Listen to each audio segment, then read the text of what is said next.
Halo, hai. Jumpa lagi kita dalam acara Special Talk. Masih bersama Ibu Prita Liliana, ibu dari Vian dan adiknya Dian. Adiknya Dian. Nah, itu Bu.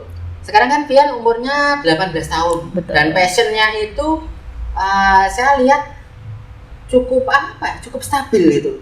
Istiqomah gitu. Terus timbul pertanyaan gitu sampai belepotan gitu. Timbul pertanyaan gitu. Dengan durasi yang panjang gitu, kadang kan ada kejenuhan gitu, kebosanan gitu. Dan itu baik dari orang tua, terus juga anak. Kan kadang timbul itu. Orang tua mungkin ada bosan gitu. Berang tahun tak usaha seperti ini ya semua ngomong gitu ada. Mungkin anak juga ada kebosanan. Nah, itu bagaimana cara mensiasati ketika kebosanan itu datang itu, Bu? Ini seandainya saya yang jadi Vian pun mungkin saya udah muntah ya. Tapi saya yang cukup salut dengan Vian. Vian itu semangatnya luar biasa loh. Jadi saya tuh Vian itu dari usia 1,5 tahun sampai berapa nih? 18 tahun. 18 tahun ya. Setiap hari dari Senin sampai Jumat itu isinya belajar les. Jadi Senin sampai Jumat selalu ada guru yang ke rumah. Dari usia 1,5 tahun sampai sekarang. Jadi tuh bayangkan itu. Bagaimana kita tidak muntah gitu. Cuman alhamdulillah Vian itu ya seperti itu, tetap bersemangat. Tapi namanya anak pasti ada tetap ada up and down tetap ya. Memang kita bagaimana berusaha supaya Vian tetap semangat ya. Kalau saya sebagai ibu ya nyenengin lah gitu. Hobinya apa ya? Jalan-jalan, lihat kereta dan all about trains gitu. Jadi tentang kereta, stasiun atau apa dan dimasakin yang enak. Jadi sebagai orang tua pasti saya juga jenuh lah. Tapi sebagai orang tua juga saya itu kebutuhan saya banyak ya. Tapi apapun tentang Vian kok ya adalah saya diparingi sama Allah gitu. Jadi itu juga penyemangat saya. Jadi saya nggak berharta banyak ya, tapi saya selalu bisa untuk Vian. Itu artinya itu mungkin pertanda Allah bahwa kamu tetap harus tetap semangat. Jadi Allah sudah memfasilitasi itu. Kenapa saya lalu nggak bersemangat? Nah, itu salah satu kalau dari sisi saya. Tapi dari sisi Vian, alhamdulillah Vian itu selalu diparingi semangat. Nah, dan juga karena Vian didampingi oleh guru-guru. Nah, dan pada kesempatan ini saya juga ingin berterima kasih kepada guru-guru yang selalu mendampingi Vian, Pak Gige, Pak Awet, dan guru-guru yang lain itu subhanallah itu Masya Allah, tabarakallah, semoga Allah memberi balasan yang setimpal. Karena kalau saya sendiri sebagai orang tua untuk memfasilitasi seperti belepotan juga saya mendukung Vian dalam selalu on itu juga berat juga sih, nggak punya. Tetapi saya selalu karena saya didampingi dengan Pak Guru, nah itu salah satu yang sebagai penjaga semangat juga gitu. Dan saya jadi teringat cerita di sebelum tadi diajak jalan-jalan, terus saya ingat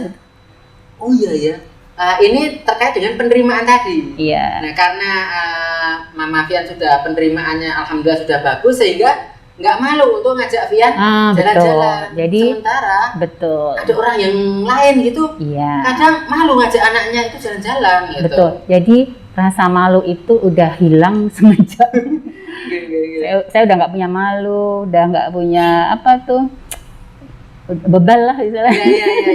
Tapi untuk hal yang positif kan itu luar biasa gitu.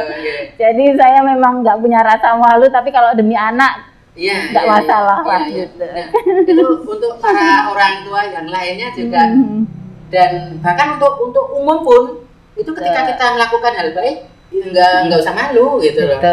Jadi memang kita pastilah ya kita malu. Jadi karena anak kita punya kekurangan, tetapi apa yang bisa kita lakukan adalah bagaimana menutup kekurangan itu dengan menguatkan kelebihannya. Kelebihannya untuk menutup kekurangan. Karena maaf ya, untuk autism gitu mungkin kita tidak bisa menghilangkan karakternya. Tapi dengan kepandaiannya, kelebihannya insya Allah itu bisa menutupi kekurangan karakter Iya. yang tercermin dari fisiknya gitu. Dan itu saya jadi teringat Kak Nasir. Nggih. Kak Nasir, Muhammad Nasir itu Nggih.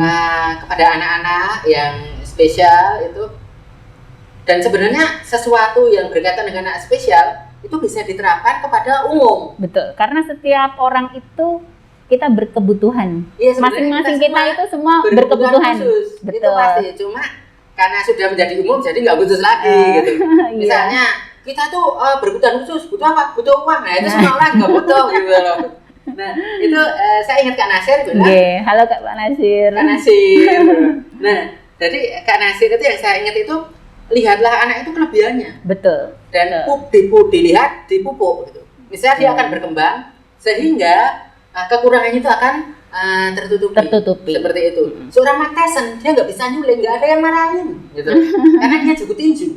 Iya. Seorang Michael Jordan misalnya, dia nggak bisa mengenang ketupat, itu nggak ada yang marah juga. Betul. Karena dia jago basket gitu. Iya, betul. Dan kepada anak-anak termasuk juga dalam hal ini Vian, dia mempunyai talenta yang sangat luar biasa di bidang gambar. Iya. Jadi nggak masalah juga ketika Vian nggak bisa nyuling, itu juga nggak apa-apa gitu loh. Iya. Yang penting berfokus pada kekuatannya gitu. Nah itu sangat luar biasa sekali dan menginspirasi bagi saya, dan semoga bagi pemirsa juga bisa melihat sisi baiknya sehingga membawa kemanfaatan untuk semua. Jadi memang kalau prinsip saya apapun yang menurut membuat anak saya bahagia, akan saya lakukan untuk anak itu. Dan tugas kita hanya memfasilitasi sesuatu yang membuat anak bahagia. Insya Allah akan diberi kemudahan, diberi jalan. Amin. Dan saya ingat satu hal, saya ingat juga gitu, bahwa Vian itu rajin beribadah. Jadi kalau sudah waktunya masuk sholat itu sudah apa ya, istilah kayak ayo undang-undang sholat gitu. Ya, sangat luar biasa sekali. Jadi itu juga salah satu yang menyemangati saya. Mungkin buat sebagian besar orang tua harus bekerja keras untuk mendidik, melecut anaknya untuk sholat, untuk tepat waktu. Jangankan yang anak ya, mungkin orang tua nah itu tanpa saya memecut anak saya sudah melakukan seperti itu. Jadi menurut saya dimudahkan Allah di satu sisi itu, yang padahal itu untuk kehidupan masa depannya kan akhiratnya. Jadi kalau yang sifatnya fisik, saya harus nggak punya malu, saya harus cari uang, gini-gini, itu kecil dibanding nikmat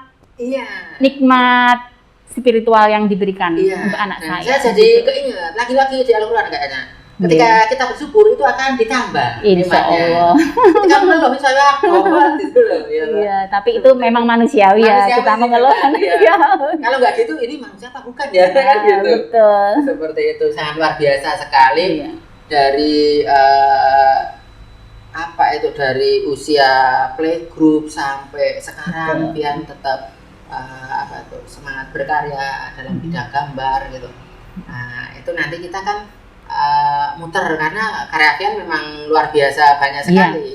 Jadi yang di sini kan yang sudah dipilih. Jadi yang ada di galeri ini, kebetulan saya mendokumentasikan karya Vian semenjak playgroup. Saya simpen sampai bertumpuk-tumpuk gitu. Nah, ini yang difigura sebagian sisa-sisa pameran. Vian beberapa kali ikut pameran gitu. Tapi yang saya simpan di galeri ini dari dia semasa dia playgroup, pada saat dia berkarya dengan sketsa, pada saat dia ada masa jenuh bersketsa juga kan, dia kelukisan. Lalu kelukisan kayaknya nggak gue banget deh, mungkin buat Vian itu memang bukan itu ya. Lalu kembali ke sketsa karena memang majornya Vian di sketsa. Lalu memang ini beberapa saat ini Vian belajar melukis dan digital drawing. Jadi untuk memperkaya khazanah menggambarnya Vian. Jadi memang kita coba semua dengan menggambar melalui lukisan, dengan digital drawing untuk happy. Jadi bagi saya kegiatan Vian menggambar itu yang pentingnya itu untuk happy-nya dia. kalau ada kesempatan lalu ikut apa ya, pameran atau kompetisi-kompetisi, hayu hajar aja gitu. Semoga ada kesempatan lagi untuk berpameran, berkompetisi. Kalaupun menang ya alhamdulillah, kalau enggak ya enggak apa-apa. Karena itu kan aja, senang-senang untuk happy-happynya Fian. Oke, nah ini di bagian akhir Mama Fian, mungkin ada pesan-pesan untuk para orang tua, mungkin untuk siapapun, monggo dipersilakan. Yang pasti sebagai orang tua, hal yang pertama kita lakukan bila kita diparingi anak yang berkelebihan khusus ya, saya tidak bilang berkebutuhan khusus, berkelebihan khusus, kita terima dengan sepenuh-penuhnya, berusaha. Saya juga belum sepenuhnya menerima, tapi saya selalu berusaha. Insya Allah nanti Allah akan memberi jalan kemudahan dalam hal apapun. Yang nggak bisa saya sebutkan, tetapi yang saya alami, alhamdulillah sampai sejauh ini Allah selalu memberi kemudahan, dan kita harus tetap semangat, tetap berharap, berdoa yang terbaik apapun itu. Betul. Itu tadi pesan dari Mama Fian dan dari saya, itu seperti yang kemarin-kemarin saya ungkapkan, semuanya lahir ke dunia itu berbahagia. Betul. Dan kita sebaiknya sih selalu berusaha untuk melihat dari sisi baik. Saya menjadi Tani dan ini Ibu Rita. Makasih. Sampai ketemu lagi di Bye-bye. Special Talk berikutnya.